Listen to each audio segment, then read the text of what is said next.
So now I'm going to show you 4 ways to harvest microgreens. So I'll be showing you the most efficient way to harvest microgreens, with the Green Cuts harvester.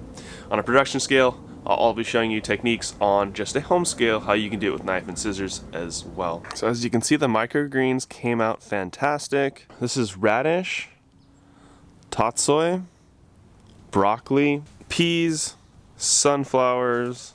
Take a look in the video's description and I will tell you each one of the microgreen seeds that I'm using and then where I buy them. So do you see on the sunflowers how they're starting to develop those first true leaves in there? This is the latest I would harvest the sunflowers. Typically I want to harvest before I even see this. When you've overgrown your peas and you taste them, you'll notice that they're just too chewy. Now on the brassica greens, these I noticed you can kind of overgrow them and it's totally fine. It's pretty hard to make them go too far. If you're a few days overgrown or undergrown, you can still harvest and sell them and they taste great and there's nothing wrong. There's a couple day window of harvest that you can play with. In the summer that gets a little bit tighter, but in the winter you have a little bit more wiggle room. Okay, so for harvesting, let me show you 3 different ways you can do it. You can use scissors. This is just my OP nail knife I use for harvesting lettuce and different things. You can use the Green Cuts harvester, or the 4th really great option that I see a lot of professional microgreen growers using is just like a barber trimmer. I'll put a link down to the description to the model that they all use. But it's just a little barber trimmer that you go zzz, zzz, zzz, and harvest off your microgreens. But if you already have a greens cut harvester, I highly recommend just using this. This is way faster than the barber clippers even. But this is only for people who are doing this for sale as a business. This would not make sense for home scale. For home scale, this works great. If you haven't seen any of my videos on what this machine is and how to use it, I'll put some links above for you so you can go check out how awesome the Farmer's Friend Greens Harvester is. Okay, so with a knife, you want to get this as sharp as possible, obviously. And then you're going to come in, and this is the same way I harvest greens out in the field too. I'll take the back of my hand, wrap it around, or you can grab from the top, which is easier on microgreens, and just cut underneath. And obviously you're going to avoid getting any soil in there. So I'll just grab a big pile at once, cut. A little bit longer knife would be good too, be a little bit better. So as you can see, it takes a little bit of time. Scissors are cool. You can just kind of grab a big bunch and just cut. Some people prefer a knife, some people prefer scissors. So those are the 2 ways to do it. You know, if you're just doing a tray or 2 every week for yourself at home, this would take no time at all. Now if you're doing 50 microgreen trays, now we got to step it up.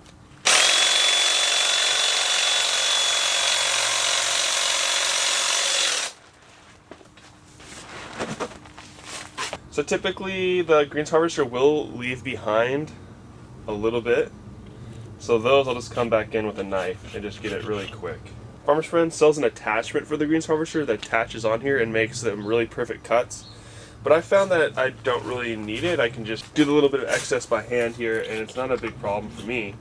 Now maybe if you were doing 50 trays or 100 trays a day, now it becomes necessary and you want to get that extra upgrade. Essentially, all your major dried microgreens, your brassicas, you can cut them all the same. There's no special thing to them.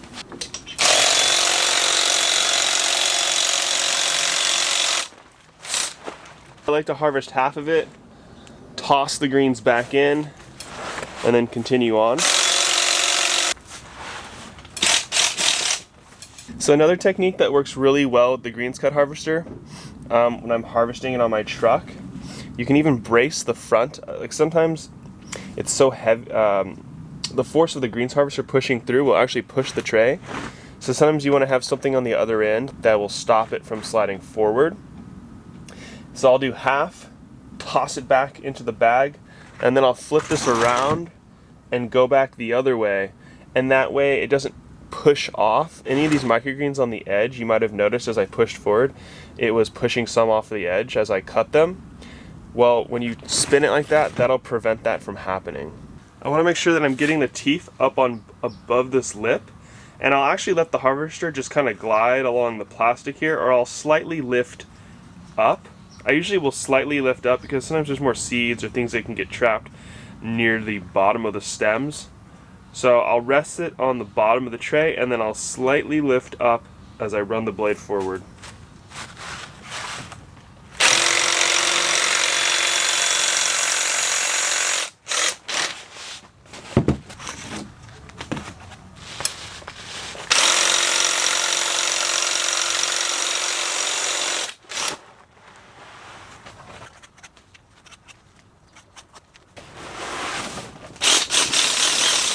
So next is pea. I would definitely not want them to be any bigger than this. This is a little bit too big even.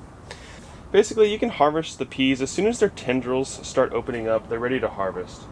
So in the peas, because the seeds are so large, they'll tend to stick up more. So as I harvest, I lift the harvester up a bit higher to really ensure that I'm not getting those seeds in there. And then I move the greens harvester slower on the peas because they need more time to get cut and be pushed back into the harvester. But by hand is the same exact way, just grabbing a bunch, cutting underneath.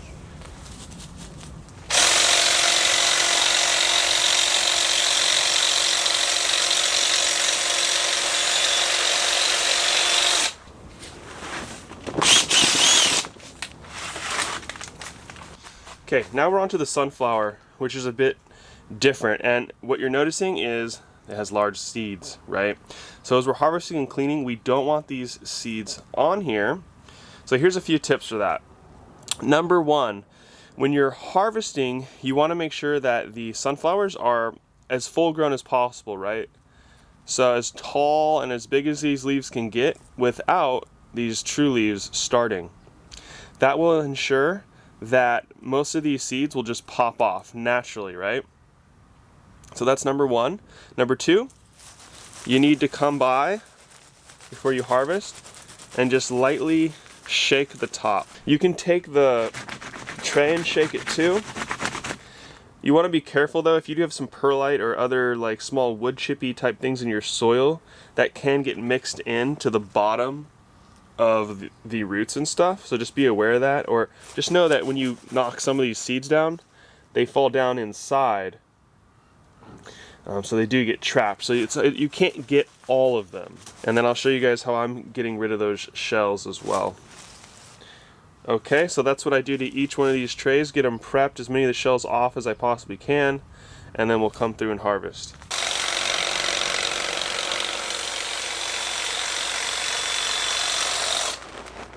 So one of your options for removing the seeds would be to do it at this point before you even put it into the water. And you can take out a bunch of the seeds. That's one way to do it. I'm going to show you the best way to do it though, once we get to the water and the wash bin and all that. Let's get the rest of these harvested and then we'll go wash them.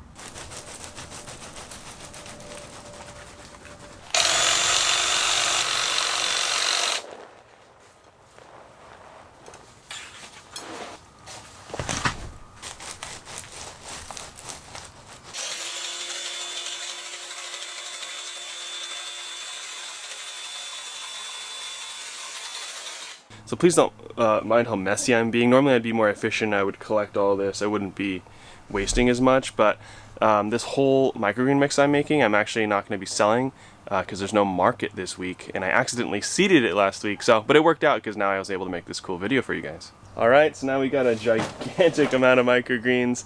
Okay, let's go show you guys how to get the rest of those shells out of here, and then how to mix it, how to dry it on the table, get rid of any excess seeds or perlite or whatever other issues might be going on, and then bag it. So you may have noticed that I put the sunflowers on top. I do that for a reason, so that it's easier to pick them out. Today I'm just going to wash them in this tote, so I'll just fill up some water in here. Normally though, I would wash it in my greens bubbler. I'm just doing one small mix here, so that's why I'm not going to the trouble of filling that up. But the greens bubbler, and I have a video showing you guys how I built mine, and I'll put a link. The bubbles can help remove more of the shells. Also, as it's bubbling in there, most of the shells will go to a couple different areas, and you can use a screen like this to scoop up most of them. and that'll get a lot of them out, but you're still gonna have to sit there and pick them by hand. Now, the best way I've ever seen to deal with these sunflower shells is to build a makeshift little net out of PVC and just some of that kind of plastic green fencing. You know, maybe it's an inch by inch squares. I haven't made one. I should make one. Maybe I'll do that in a future video. But it allows you to sift out the greens and leave the remaining shells behind. So that's another great tip for you. The other final tip would be just to process these sunflowers completely separately. So I'd cut these and put these in a different bin. I'd bubble them, and then I'd use my strainer that I made to remove the microgreens, and all that would be left is the seeds. Come back through, scoop it out with one of these guys. Maybe I'll make a video about that in the future, because this is one of the hardest things about microgreens, is dealing with the sunflowers, because typically that's in every mix. This is one of the most popular microgreens. Alright, let's add some water in here, and I'll just really quickly remove the sunflower shells, and then we'll dry them. And drying them is one of the most important parts, because that's what's going to give you a good shelf life. My microgreens will last in the fridge at least 7 days, maybe a few more after that. So in a tote, I fill it up enough so that I'm able to push the entire amount of microgreens down. And then as you see, that was able to get quite a lot of seeds. So if I have a small net, I could get it like that. I can just use my hands and press down when there's a lot nearby, and that will cause them to float into my hand. That's a great way to do it too. So if you're going to do it manually, you don't have that special net that I talked about, this is the fastest way that I've found to do it, and this is not very fun, but that's why I recommended using those other methods. So I'm going to get these out really quick.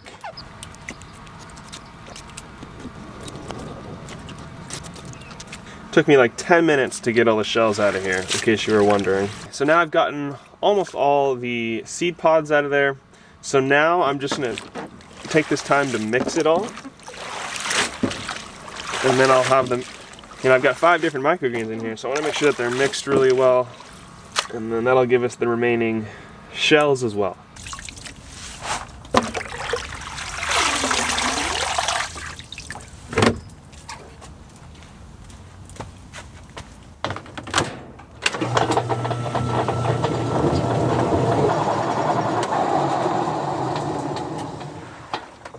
And if you're wondering, yes, I do have a video about how to build a salad spinner. 2 videos actually, link in the description.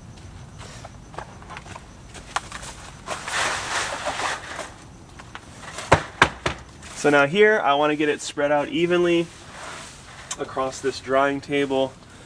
There is 1/4 inch hardware cloth under here. So all the little mini seeds from your brassicas, things like that, as you dry and turn it, they're gonna fall off and fall in between. So don't worry about those small seeds. But we're gonna do our last look for the sunflower seeds. So we'll turn the fans on.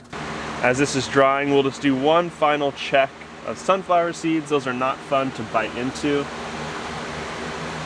I've had customers complain about other microgreen growers who they bit into their mix and they bit into a sunflower pod, and then that gave them literally a bad taste in their mouth. So that's something to always keep in mind with your salad mixes, your microgreens. Keep them as clean as you possibly can.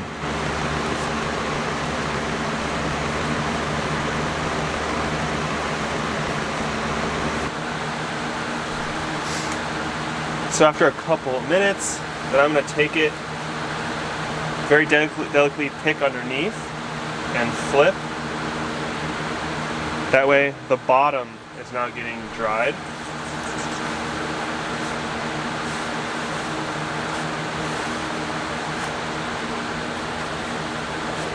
I'm just doing this very delicately so I'm not damaging any of the greens.